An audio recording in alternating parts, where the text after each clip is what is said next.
¿Tienes tú las municiones y los argumentos para rebatirlo? Si te para un mormón y te dice, pues que somos dioses, ¿puedes tú mostrarle algún versículo en la Biblia demostrando la divinidad de Cristo y de que no somos dioses? Y es importantísimo que todos los cristianos, en el mundo que nos encontramos, del ateísmo, del escepticismo y del agnosticismo, materialismo, humanismo, evolucionismo y todos los ismos e ideologías que hay, que entendamos claramente qué es la Biblia. Miren ustedes, si yo pongo la Biblia del lado derecho y pongo a la izquierda las doctrinas y convenios y la perla de gran precio del libro de los mormones, el Ramayana o los Vedas de la India, el Menji Chu Tsiu Da Huese de Confucio, el Tripitaka y el Lotus de Buda, el Corán del Islam y la Biblia del lado derecho, ninguno, escuchen esto, ninguno de los libros que se consideran sagrados tiene las evidencias científicas, arqueológicas, antropológicas, genéticas, físicas, históricas, literarias, poéticas, psicológicas, sociológicas que tiene la Biblia. La Biblia es un libro indiscutiblemente singular y no existe en los billones de volúmenes de literatura en el mundo entero algún libro que se le pueda comparar. Actualmente tengo ya 35 años, no de edad, ¿verdad? Ni de convertido, de predicar y dar este mensaje a las naciones del mundo. En estos 35 años, Dios es testigo de que he retado a científicos, ateos, agnósticos, escépticos, físicos, matemáticos, ingenieros, políticos, presidentes, gobernantes, con esta pregunta: ¿alguno de ustedes me puede presentar un libro mejor que la Biblia? En estos 35 años que tengo en el radio, en la televisión, no he encontrado, ni creo que nadie se atreva a decirme, este libro es mejor que la Biblia, porque si lo hiciera, demostraría la ignorancia que tiene de las Sagradas Escrituras, las cuales trato de demostrar en esta mañana.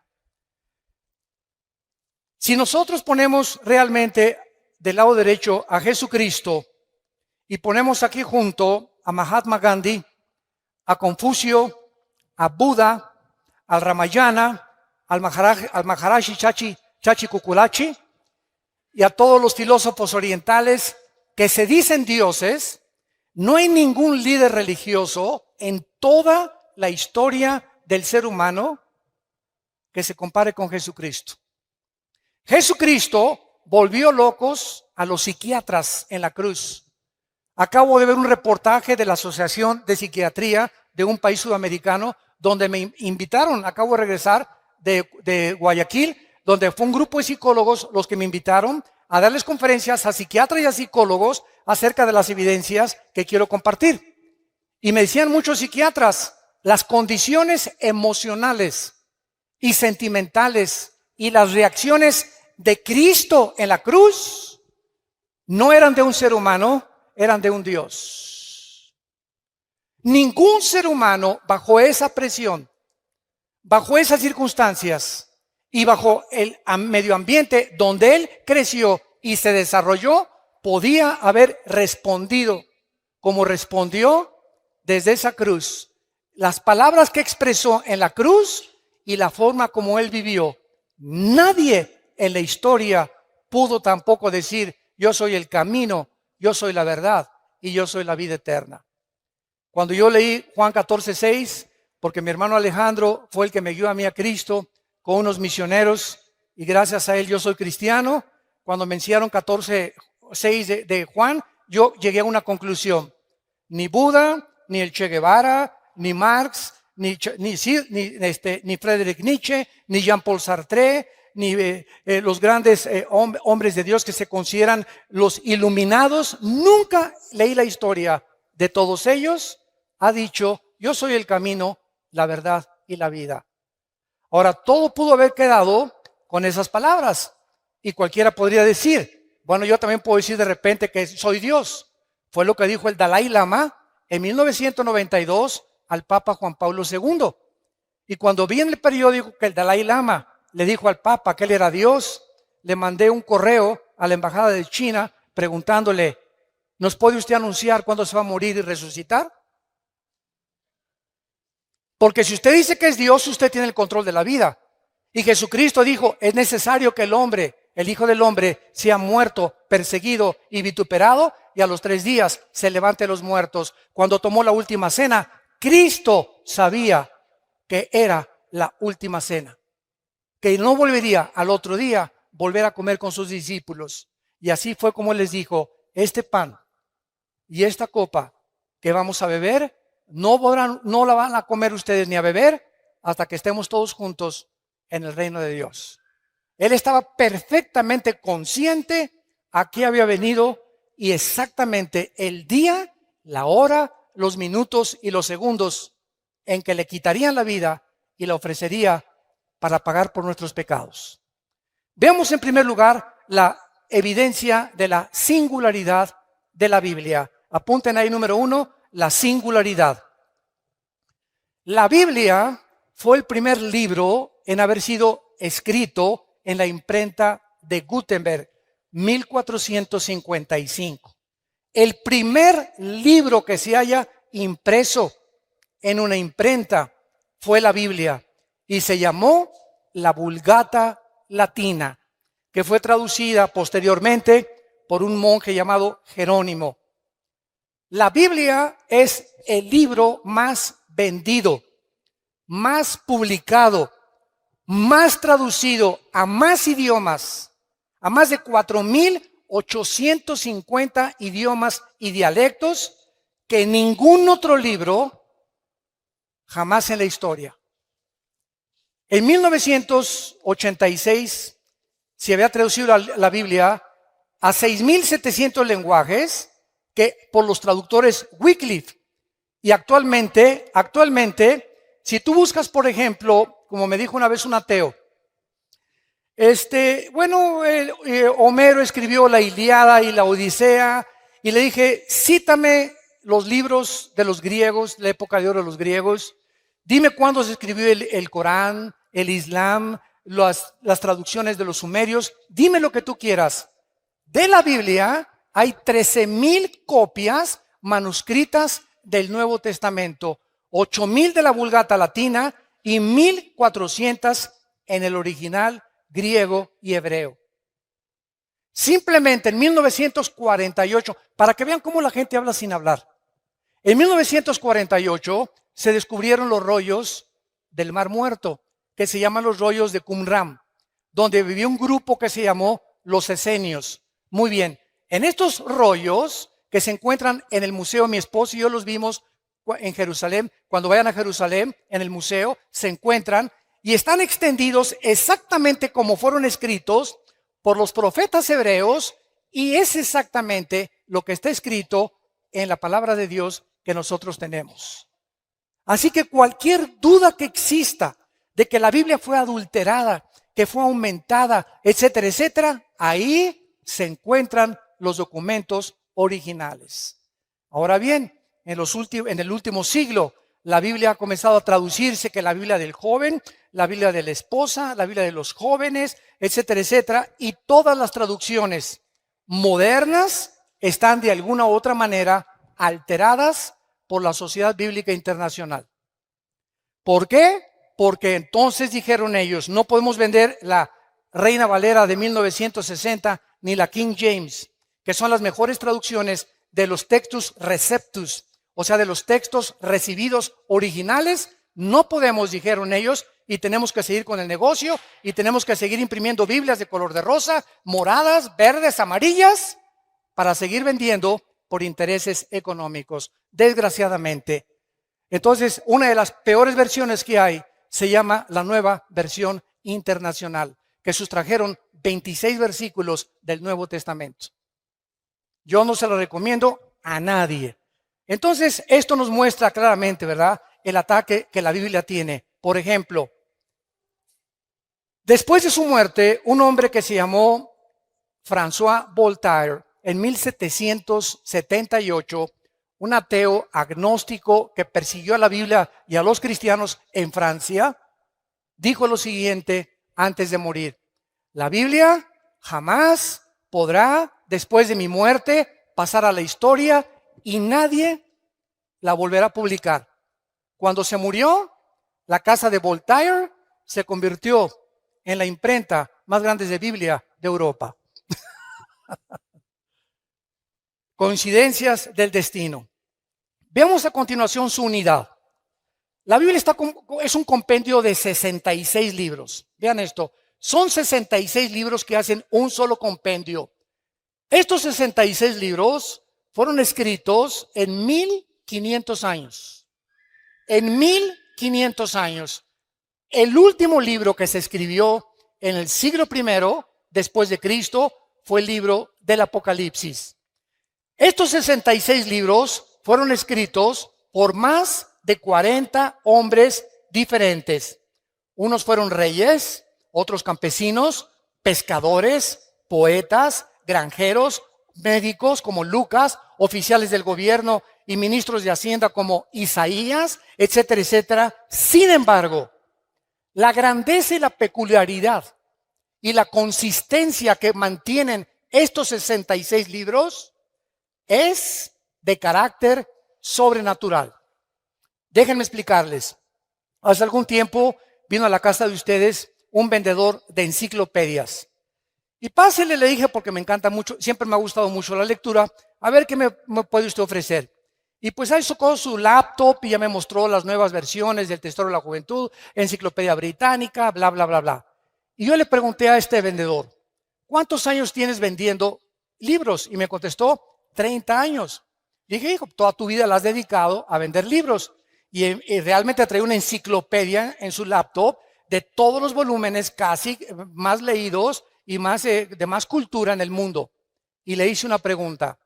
Entre estos 30 años que tú tienes vendiendo libros, ¿tendrás por ahí de casualidad 3 libros que se hayan escrito en años diferentes por 3 autores diferentes y que coincidan en su pensamiento?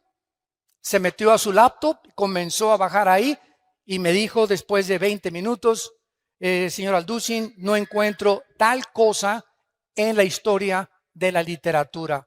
Entonces me fui a mi oficina, saqué de mi escritorio la Biblia y le dije, aquí no son 3 libros, son 66 libros escritos por más de 1500 años, por más de 40 hombres, y los 66 libros mantienen del Génesis al Apocalipsis la misma línea, la vida del Hijo de Dios.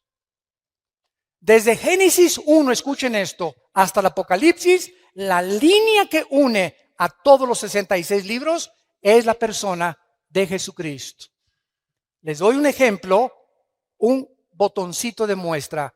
Génesis 1:1 dice así, Bereshit Elohim ha-samayim ha-eretz, en el hebreo, que significa, en el principio, Dios hizo los cielos y la tierra. Muy bien, Génesis 1:1 tiene 7 letras en el original hebreo. Tiene 7 palabras en el original hebreo. El número 7 en la Biblia es el número de la perfección. Muy bien, de estas 7 que tiene, el de en medio de Génesis 1 es el símbolo del menorá, que es el candelero que aparece en Apocalipsis. Y si tú te metes en una computadora, como lo hicieron en 1990-95, judíos expertos matemáticos en computación descubrieron que cada 7 letras en el original hebreo aparece el nombre Yeshua, que es Jesús. Y estamos hablando de algo que se escribió hace 4500 años. Por más que hubieran tenido computadoras y hubieran sido genios de la literatura, nadie podía haber acomodado tal fraseología en la Biblia, la palabra de Dios.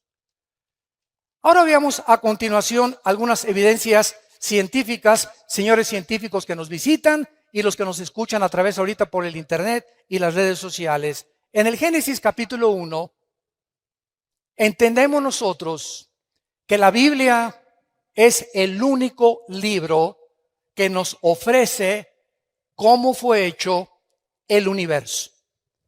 Los científicos, óiganlo muy bien si hay estudiantes de universidad aquí o profesionistas, nunca la ciencia jamás podrá darnos la explicación de lo que sucedió en el origen del universo. Porque para que sea científico tiene que ser repetitivo. Nadie nos podrá explicar de dónde venimos. Y como la ciencia no puede retroceder a millones o miles de años en el pasado, los científicos también especulan, también teorizan, también tienen hipótesis, también son filósofos. Por eso se llama la teoría de la evolución. Y pues cuando tú hablas con un ateo o vas a la universidad y no han leído la Biblia a tus maestros, ¿qué les queda para poder explicar de dónde venimos? Y te dicen que tu abuelita fue chita. Que somos el proceso de una selección natural, que los dinosaurios se convirtieron en conejos, los conejos en changos, los changos en dinosaurios, los leones en pumas, los pumas en perros, los perros en gallinas. Y esto, escuchen esto ni científica ni biológicamente es posible. La biología y las leyes de la física demuestran que es imposible la evolución. ¿Pero por qué? La siguen enseñando en las escuelas a nuestros hijos porque no tienen otra opción. Y si la tuvieran, tendría que ser la Biblia y tendrían que convertirse a Jesucristo. Y su soberbia intelectual no les permite aceptar las evidencias, aunque ellos ni siquiera se han preocupado en buscarlas delante de Dios. La Biblia dice que el primer día Dios hizo la luz, el segundo día el firmamento, el tercer día la tierra y el mar, el cuarto día el sol, la luna y las estrellas, el quinto día los peces y las aves, y en último lugar, la obra de arte de Dios fuimos nosotros. Porque ni los perros, ni los cocodrilos, ni los changos, ni los conejos, ni las jirafas fueron hechas a imagen y semejanza de Dios. En esto precisamente radica la dignidad del ser humano.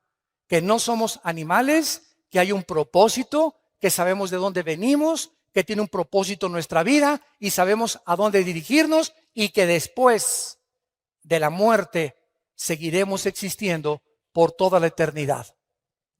Ahora, muchas personas me han preguntado, ¿cómo es posible que el primer día Dios haya hecho la luz cuando hasta el cuarto día apareció el sol, la luna y las estrellas? No. La Biblia se contradice y es imposible que esto haya sido. Ya ve, la Biblia no es la palabra de Dios. Espérame tantito. ¿Tú sabes qué es la luz? La luz es un fluido de electrones o un tipo de electromagnetismo. Y la luz hasta el siglo XXI no se ha podido definir claramente con el aspecto científico. Entonces, ¿qué quería decir Dios? Y Dios dijo que sea la luz y fue la luz. La luz es el espectro electromagnético que rodea la Tierra y que hace posible la comunicación entre los seres humanos y los animales. Si nos vamos en un cohete y nos salimos de la Tierra a la Luna, nos tenemos que llevar escafandras porque allá arriba le puedo decir, ¿verdad? Pancho, ¿me oyes? ¿Por qué? Porque la luz no se transmite en sonidos fuera de la estratosfera. Entonces necesitamos aparatos especiales saliendo de la atmósfera terrestre para poder comunicarnos. ¿Por qué? Porque fuera de la atmósfera no existe el espectro electromagnético. Ahorita se puede grabar mi voz, puedes escuchar música en el radio, se puede transmitir ahorita en CNN o en Fox News lo que está pasando en el Medio Oriente por la televisión, y ahí viene corriendo la imagen desde el Medio Oriente lo que está pasando a mi televisión en cuestión de segundos, gracias al espectro electromagnético. Y la Biblia tenía razón. Ahora muy bien, ¿por qué respiramos? Para que respiremos tiene que haber una fotosíntesis de las plantas. Y las plantas, para que existan, necesitan tener el agua. El orden en que Dios pone la creación del universo es exactamente el orden que la ciencia comprueba que era necesario para que la vida apareciera. ¿Quién le reveló a Moisés hace 4,500 años el orden en que el universo fue hecho por Dios? Veamos en segundo lugar las pruebas de la genética, que son las que más me gustan, porque siempre estoy fascinado con la genética. Es impresionante lo que encontramos en lo que vamos a ver a continuación. Escuchen esto. Hasta 1860, apúntalo. Hasta 1860, un hombre llamado Gregorio Mendel descubrió las leyes de la herencia. Era un monje que comenzó a hacer experimentos con chícharos y comenzó a mezclarlos y vio que un chícharo verde transmitía características verdes al otro chícharo y que ese chícharo le transmitía también exactamente el tamaño de ese chícharo anterior y otras evidencias más. Entonces dijo, algo se transmite de una manzana, una semilla de manzana, tiene cosas que cuando se siembran produce manzanas. La semilla de la uva produce uvas, la de la papaya produce papayas. Él descubrió que algo dentro de las semillas propagaba la consistencia, el tamaño, el color y hasta las vitaminas de la información que tenían las semillas. Pero él no tenía microscopio todavía. Y hasta 1954, el doctor James Watson gana el premio Nobel cuando descubre el ácido desoxirribonucleico, el ADN.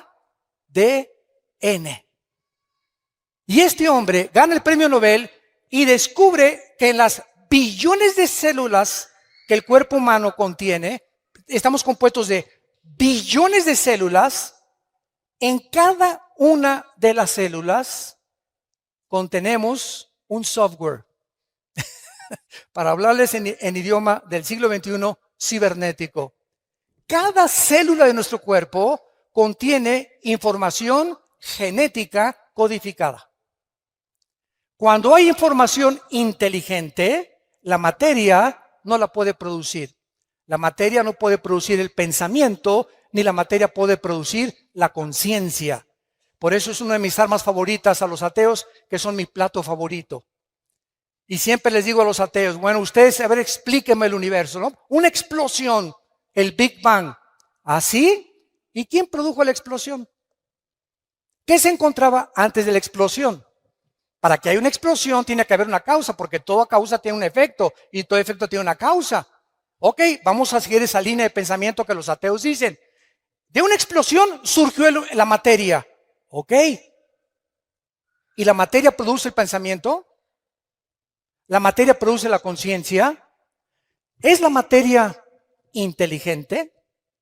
Entonces, ¿de dónde vino la conciencia que los seres humanos tenemos, que no tienen los animales, a la que llegaron los griegos? Aristóteles, Sócrates, Demóstenes eran más inteligentes que los ateos del siglo XX, porque los griegos del siglo de 150 antes de Cristo, escuchen lo que dijeron: pienso, luego existo, existo, luego vivo. Vivo, tiene que haber una causa, esta causa no puede estar dentro de mí, esta causa tiene que estar fuera de mí. Yo no sé cómo se llama la fuerza, el poder, un dios o muchos dioses, pero fuera de nosotros no tenemos la causa de nuestra existencia. Forzosamente tiene que haber un Dios. Es increíble que la filosofía del siglo XX no haya superado la filosofía del siglo de oro de los griegos. Los griegos, siguiendo una línea de lógica elemental, concluyeron que tiene que haber un Dios. Tiene que haber un principio y tiene que haber un final, por la misma lógica del razonamiento que Dios nos ha dado. Ahora bien, cuando nosotros vemos en Génesis 1, versículo 11 y 12, las leyes de la genética, que antes de 1860, estamos hablando casi 5,000 años antes de que se descubrieran las leyes de la herencia, y casi 6,000 años antes que se descubriera las leyes del código genético hereditario o el ADN en 1954 por el doctor Watson y el doctor Crick, que fue una pareja de científicos. Dice así la Biblia: después dijo Dios, Génesis 1, versículo 11, produzca la tierra hierba verde, hierba que dé semilla, árbol de fruto que dé fruto, según su género, que su semilla esté en él, sobre la tierra, y fue así. Produjo pues la tierra hierba verde, hierba que da semilla, según su naturaleza, árbol que da fruto, cuya semilla está en él, según su género, y Dios que era bueno.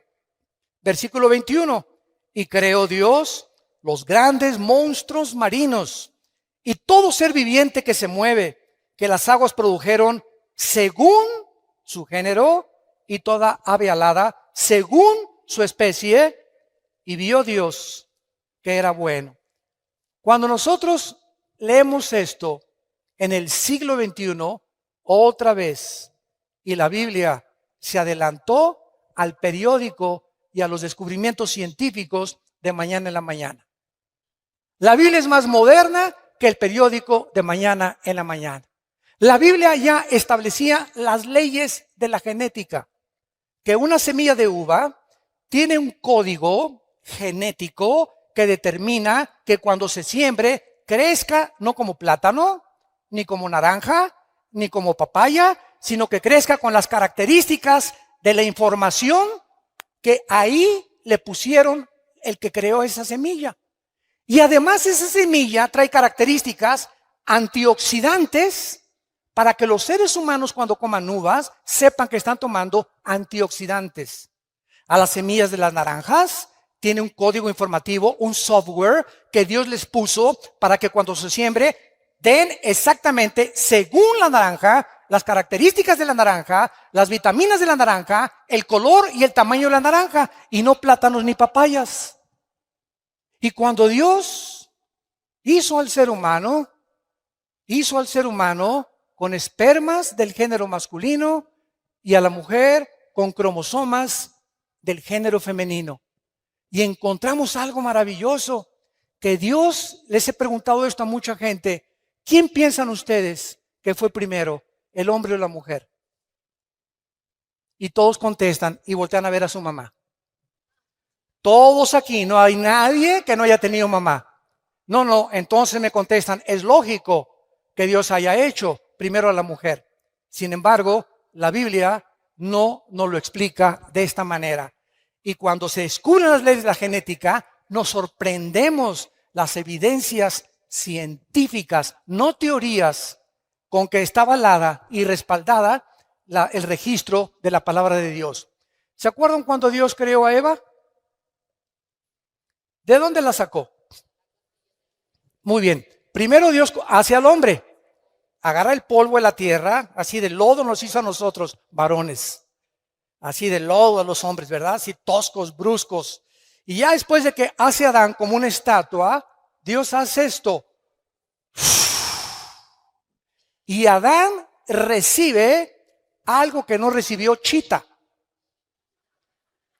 ni los gorilas, ni los rinocerontes, ni los pájaros, ni los perros, ni los gatos.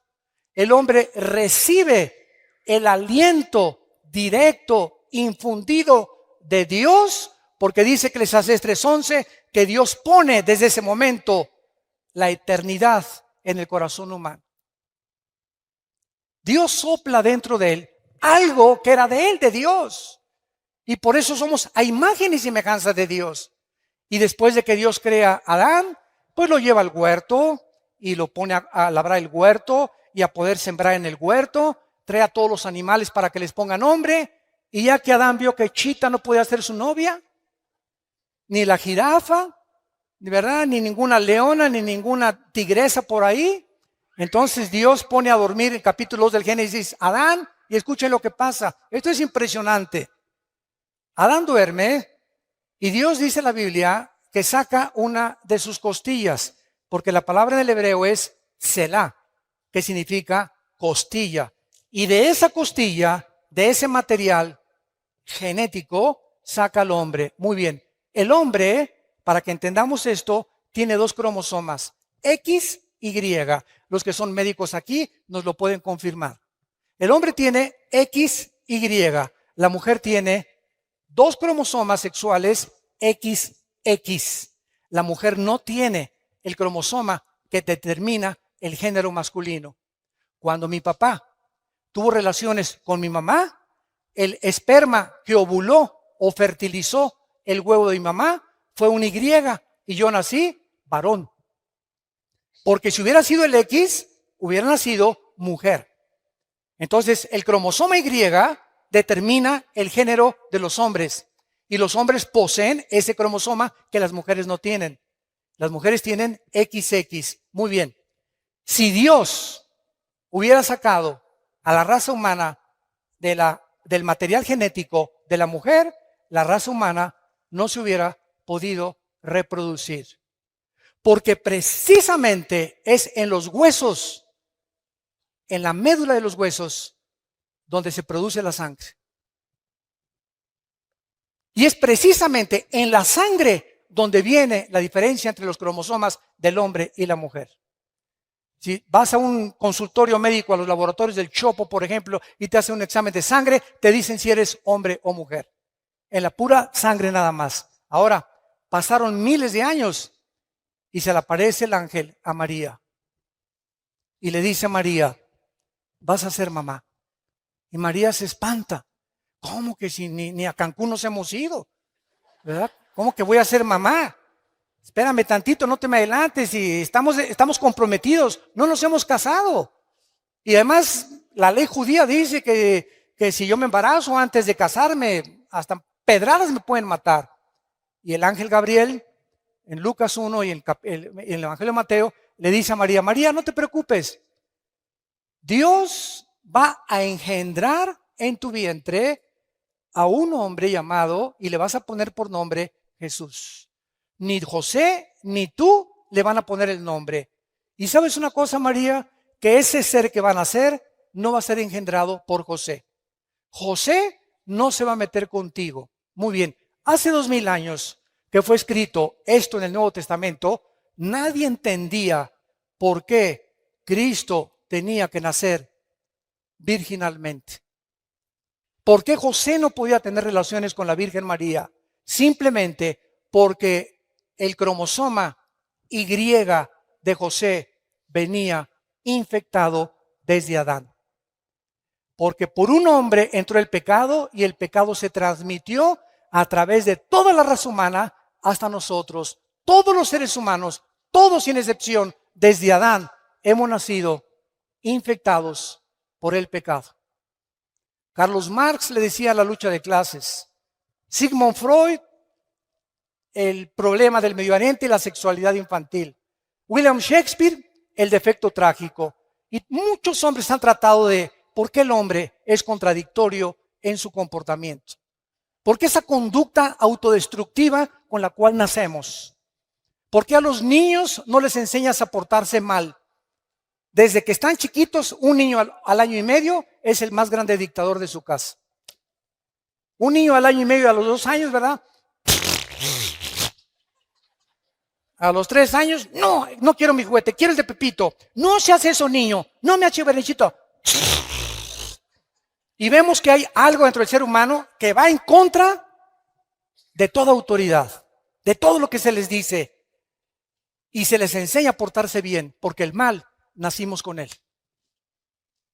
El mal, como la Biblia lo explica claramente, de nosotros viene por herencia desde Adán hasta nuestros días.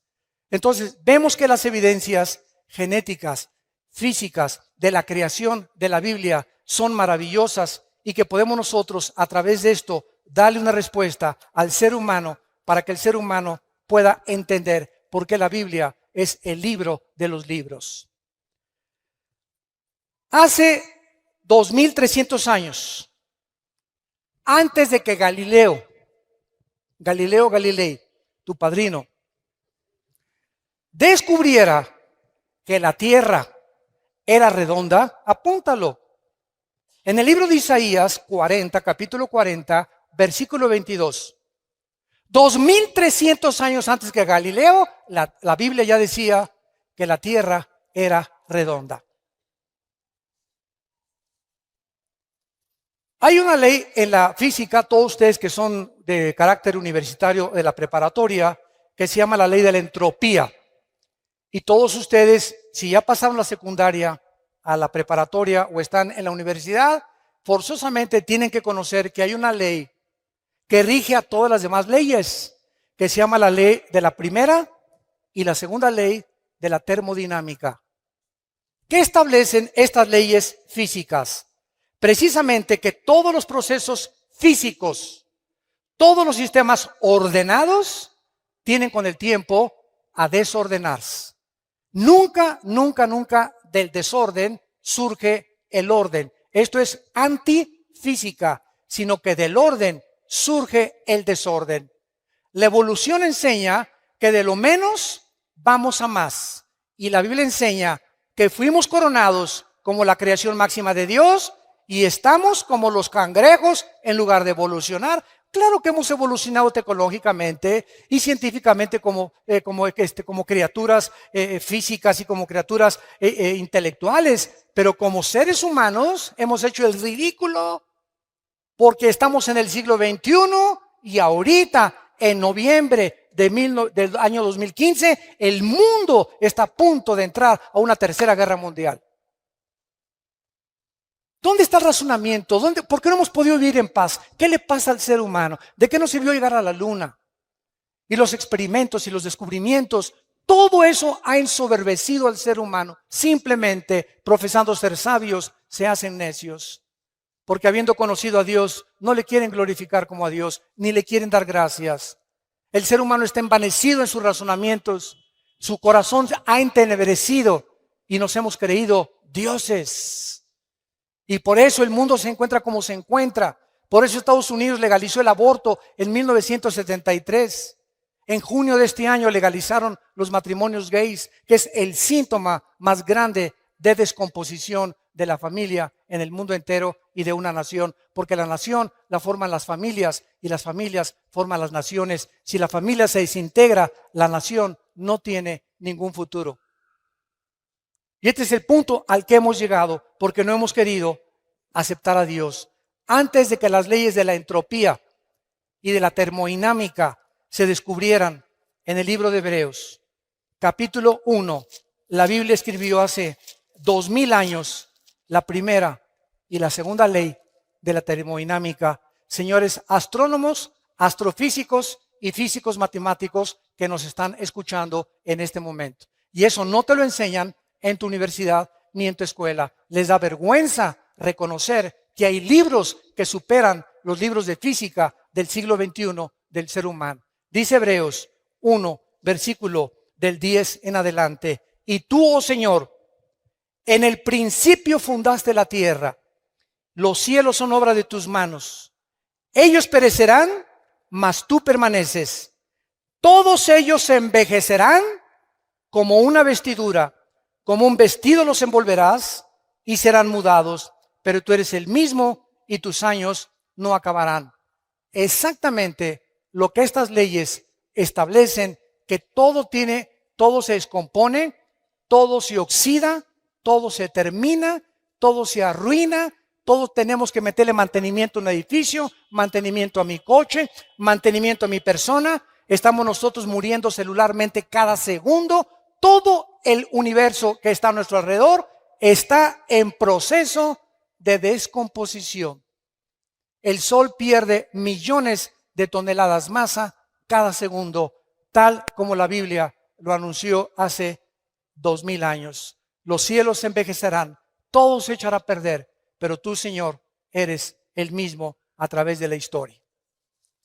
Y en último lugar, aunque tengo aquí más de 50 evidencias bíblicas, estas las compartí en Colombia, quiero mostrarles a ustedes las leyes médicas, también evidencias médicas, si hay médicos acá. Todos ustedes conocen la Enciclopedia Británica, muy bien. La Enciclopedia Británica, no la Biblia, la Enciclopedia Británica documenta que en 1845 había un hombre médico llamado Ignacio Semmelweis. Y este médico estaba aterrorizado porque de cada 100 mujeres que parían, se morían 70, 80 mujeres. Dijo, Dios mío, ¿pero qué está pasando? Somos médicos y nosotros tenemos que en lugar de que se nos mueran, salvarles la vida. Entonces este médico comenzó a leer el libro de Levítico, donde Dios le dio a su pueblo Israel las leyes de la sanidad, las leyes médicas, las leyes de la higiene que deberíamos de tener antes de que se descubriera la proliferación bacteriológica y microbiológica que existe en el aire. Por ejemplo, si tú ves a un perro que se hace chis en la calle o que se hace excremento en la calle, ese excremento tiene millones de bacterias que comienzan a subir en el aire y no las vemos. Y tú pasas y haces y respiras y ahí te estás metiendo, ¿verdad? Cantidad de bacterias a tu organismo, cantidad de microbios en tu organismo. Y por eso en Levítico, escuchen, Dios, antes de que se descubrieran la proliferación bacteriológica en el medio ambiente, Dios le dijo a Moisés, dile a tu pueblo que cuando hagan excremento lo entierren con un palo debajo de la tierra. Y Moisés dijo, pues ¿quién es? El Señor me dijo que le hiciéramos no y que lo tapáramos. ¿Y por qué? Pues quién sabe. Fueron miles de años los que pasaron hasta que se descubrieron la proliferación de bacterias. Bueno, este doctor que se encuentra registrado en la Enciclopedia Británica leyó Levítico 15, versículo 13. Y ahí descubrió este doctor el secreto de por qué las mujeres se estaban muriendo cuando los médicos las estaban atendiendo en los partos. Y dice así, cuando se hubiere limpiado de su flujo, el que tiene flujo contará 7 días después de la purificación y lavará sus vestidos. Escuchen esto. Y lavará su cuerpo en aguas corrientes, no en aguas estancadas, sino que les dijo Moisés, cuando se laven las manos para limpiarse de cualquier impureza, de semen, de flujo, de lo que sea, lávense las manos, pero tengan cuidado de nunca lavárselas en charcos, ni las pongan en cubetas y se laven ahí. Tiene que ser agua corriente. Y entonces el doctor Semmelweis, registrado en la Enciclopedia Británica, les recomendó a los doctores que se lavaran las manos antes de atender a las mujeres que iban a parir. Y el índice de mortalidad se redujo el 80%. Estaban ellos con sus manos de los tacos del pastor después, se metían a tratar de sacar a los bebés, infectaban a las mujeres y las mujeres se morían por infecciones de la cantidad y millones de bacterias y microbios que tienen las manos. La Biblia tenía razón y ya nos daba, antes de que se descubrieran las leyes de higiene, para que nosotros entendiéramos que ahorita que tú te vas y vas a comprar un taco, asegúrate de lavarte las manos. A sus hijos no los dejen sentarse a la mesa sin lavarse las manos y se van a ahorrar muchísimo dinero en gastroenterólogos y en problemas de cólicos y de retortijones y que, hermano, sácame este espíritu de retortijón que tengo aquí, etcétera, etcétera, y no te voy a sacar nada. Lo que pasa es que no has entendido que Dios ya nos hace responsable. Él nos dice nuestra responsabilidad. No se va a bajar el ángel Gabriel a lavarnos las manos. Esto forma parte de nuestro ritual diario. Me levanto, me lavo las manos. Antes de comer me lavo las manos. Voy a cocinar, me lavo las manos. Nunca le compren tacos ni tortas a ninguna persona que ustedes vean que reciben el dinero y que les hacen la comida. Nunca lo hagan. Yo me acuerdo de los famosos esquites que estaban tan ricos ahí en el DF cuando vivíamos en el DF. Llegaba con la hermana, ¿verdad? Y agarraba el esquite, y agarraba el queso y le hacía así al esquite y con todo y le cobraba y nos los daba para comer. Y nosotros ahí como si nada, ¿no? Qué cuchinada, ¿verdad? Imagínense nada más agarrando todos los billetes y con eso manejando la comida. Entonces, todas estas cosas podíamos nosotros evitarnos cuando la Biblia nos da una evidencia de su inspiración sobrenatural. Y para terminar, ¿sabían ustedes que hasta 1970-80 se descubrieron las leyes del famoso colesterol? ¿Qué es el colesterol? El colesterol, nuestras venas son como tubos. Entonces, el corazón hace eso.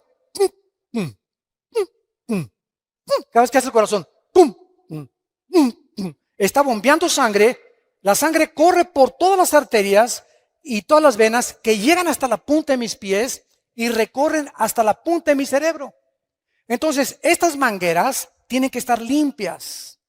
La sangre tiene que estar limpias. Pero cuando yo como carnitas, qué ricas, ¿verdad? Tacos al pastor, qué ricos. Camarones, qué ricos. Langosta, mucho más. Es la que más colesterol tiene. Y los alimentos que que degustamos y que creemos, ¿verdad?, que son buenísimos. Bueno, por ejemplo, un muchacho de 20, 25 años se puede comer 3 tacos al pastor a la semana y su condición física la va a resistir. Pero si pasamos de los 40 llegamos al 5.º piso ya pasamos del 5.º piso, ¿verdad? ¿Qué es lo que hay que hacer? Cuidar nuestra dieta. Y lo más importante, el colesterol. Muy bien. Si yo no cuido el colesterol y como mucha grasa animal,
o mucha carne, por ejemplo, o muchos camarones, o muchas cosas que Dios prohíbe en Levítico capítulo 11, mis venas, la tubería, se comienzan a bloquear. Entonces se aprietan las venas y el corazón hace... Comienza a bombear con más esfuerzo el corazón porque el colesterol está bloqueándome las venas y por eso sobrevienen los ataques cardíacos. De repente tienes 40, 45, 50 años. ¿Y qué me pasa? Al hospital y vas para el suelo. Y te hacen un examen de sangre, estás con el colesterol de más de 200 puntos, los triglicéridos más de 300 y la glucosa más de 100 puntos, que son los límites que debemos de tener. ¿Por qué? Porque estamos violando las leyes de la higiene que Dios estableció en su palabra. Todo nos es permitido, mas no todo nos conviene. Según la edad que tengamos, tenemos que tener más cuidado. La Biblia nos recomienda beber por lo menos 2 litros de agua diarios. No de Jamaica, no de horchata, no de durazno, agua. ¿Sabes qué es agua? Agua. Sin nada. Ahora, claro que puedes echarte tu horchata, lo que tú quieras, ¿no? Pero mínimo 2 litros de agua, agua natural, porque somos más del 80% de nuestro cuerpo está compuesto de agua, más el cerebro. Y el alimento privilegiado para el cerebro y para tener alerta el cerebro es el plátano. Un plátano diario te da el potasio y las características que necesitan tus neuronas del cerebro para que pienses bien y no sigas pensando en el Calimán ni en ricas y famosas. Santos de Dios, tenemos el libro, la palabra profética más segura a la cual haríamos bien en estar atentos. Qué privilegiados somos nosotros los cristianos, de tener un mapa, un GPS, una brújula, que me diga cómo tratar a mi esposa, qué es el matrimonio, cómo debe ser mi noviazgo, cómo debo manejar mis negocios, ¿Cómo debo de manejarme en la sociedad? ¿Cómo debo de pensar? ¿A dónde me dirijo? ¿Cómo sacar de mi vida el estrés? La ansiedad fuera de mi vida. No, no, no. Confío en Dios. Él es mi Salvador, mi roca, mi castillo. Oh Dios, en ti confiaré. Fuera estrés de mi vida. Ahora sí he descubierto que el estrés es la enfermedad que produce el 60% de las dolencias físicas y mentales del ser humano. El estrés. La clínica Rochester en Mayo, la clínica Mayo en Rochester y el hospital Hopkins en Estados Unidos coordinaron y coincidieron por primera vez el año pasado que el estrés es la enfermedad más grave del ser humano del siglo XXI. España es el país que más pastillas tranquilizantes consume. Es el país donde hay más abortos y donde hay más divorcios en todo el mundo, en España. Y en México no nos quedamos ya para atrás. Cantidad de ustedes están recurriendo a Valium, a Prozac, a tranquilizantes nerviosos para poder funcionar químicamente. Y te estás drogando sin que tú te des cuenta. ¿Por qué? Porque no crees que Dios dijo, mi paz les dejo, mi paz les doy.